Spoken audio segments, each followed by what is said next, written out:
Hey, well, you know what? You should play me those voicemails. I'm sure they're really entertaining. Actually, it was just no talking. It was some creepy sound in the background. No talking.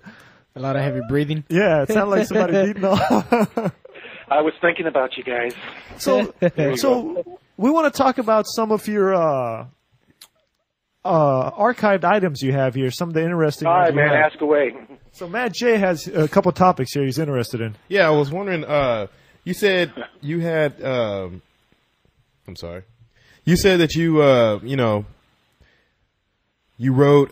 You've been writing for these people for like 5 years and that sort of deal, and like how you got into it and that sort of stuff, and that's fine and dandy. But then we're more interested in the people that you have interviewed or haven't interviewed or were supposed to interview that didn't go down. Oh, some interviews that didn't go down. Right. Dean one time asked me to interview Tom Green, the comedian Tom Green who used to bang Drew Barrymore. Yeah, well, I found out the reason why he did this later is because, number one, it was supposed to be a phone interview, and he's too lazy to do phone interviews because you got to type all that shit out. So he'll only do email interviews. And then plus, he asked me to interview Tom Green, and the first thing he does is he gives me his agent's phone number. Okay. So the next thing I know, I'm like on this on the line of this talent agency in L.A. This woman gets on the phone, and I have to ask for his agent, and she's like, "Who's calling?" And I went to tell her, and I'm thinking how fucking ridiculous it's going to sound. Oh, this is Jeremy the Loner from Dean'sPlanet.com. Yeah, you should probably try to use your last name on situations like that. And she's like, "Who the fuck is this?" And I said, and she said that I'm Jeremy the Loser's brother, the Loner. There you go. So, yeah, but Tom Green at this point should not even have an agent. I mean, what is he doing? An internet show? Yeah, that's funny because a couple of months later, because this whole fiasco, it's like I had to keep calling L.A. and then they kept postponing it, and then I come to find out, well, he's really too busy right now. I'm thinking, okay, he's too busy doing what, At his house. And besides, I would have wanted to ask him about Drew Barrymore, and he probably would have gotten all pissy about it, and that's really all I fucking cared about in the first place. Yeah, is this back right after he broke up with her or was still dating her? No, this is like last year. Oh, so like this is recently. Nobody gave a shit at that point. So. Well, he does have one testicle, so he'd probably kind of be pissed for the rest of his life. That'd be the question I'd want to ask about his testicle. Yeah, you probably would want to ask him something like that. I want to hear about banging Drew Barrymore personally, but yeah, I don't even think. Do you think Drew Barrymore's hot? Well, I don't. Sometimes, she's kind of got that syndrome where some movies kind of looks hot, and then you see another one she looks really skanky. Yeah. What'd you think about her? Just to say you banged Drew Barrymore, I mean, Christ. Yeah. Just to say you did it. Right. Exactly, yeah. I think that's the only one for him, though, right?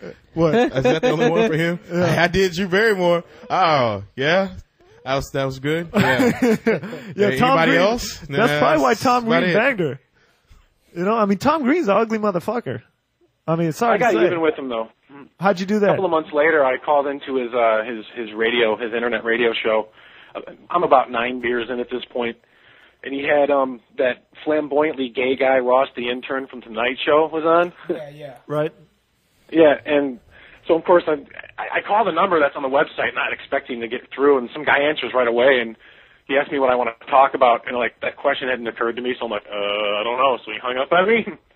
So then I called back as a gay guy saying like, "Oh, we just love Ross out here in Michigan," and they put me right on the air. Wow. And I kept calling back, and he kept hanging up on me and shit. Yeah. So, Jeremy, you had a blog on there. Speaking of wanting to fuck Drew Barrymore, you have a top 10 list of girls you like to fuck. Is it 10? I don't know. I never counted. I'm not sure. What does it say on there, Mad J? Yes. When you were younger, there was a list of girls you would have fucked, or the hottest chicks. Oh, you're talking. Oh, right. You're talking about the classic broad of the month column on Dean's. Yeah, that's the one. That's the one. Yeah, that was just an idea that we had where every month I would spotlight some chick that you had the hots for when you were 11. So tell us about some of these women. Yeah, I turned on an episode of Dukes of Hazzard one night. Everybody watched Dukes of Hazzard when they were a kid. Duke. And of course, after like 5 minutes, I'm like, there's like 18 car chases in the same episode. I'm like, how the fuck did I watch this? And then Catherine Bach, Daisy Duke comes on. I was like, oh, now I remember. She's so fucking hot in that show. So she was your top or what? Oh, I mean, she was just